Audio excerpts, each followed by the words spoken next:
Dari hasil rapat koordinasi terkait tindak lanjut sidang Kabinet pertama, Kabinet Merah Putih yang dilaksanakan pemerintah Kota Palembang pada Kamis 31 Oktober 2024. PJ Wali Kota Palembang Uco Abdurrahman Menta mengatakan aparat pemerintah kota diminta melakukan pelayanan secara lebih profesional dan menghindari sistem birokrasi yang berbelit-belit.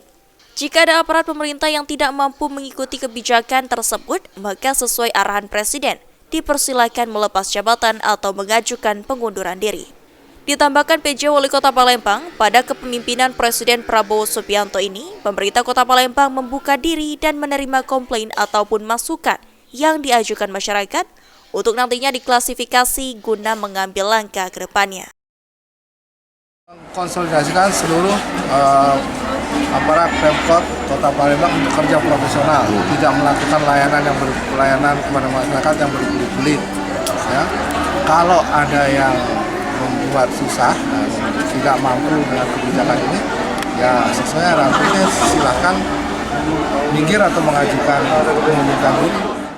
Sandi Pratama, PAL TV.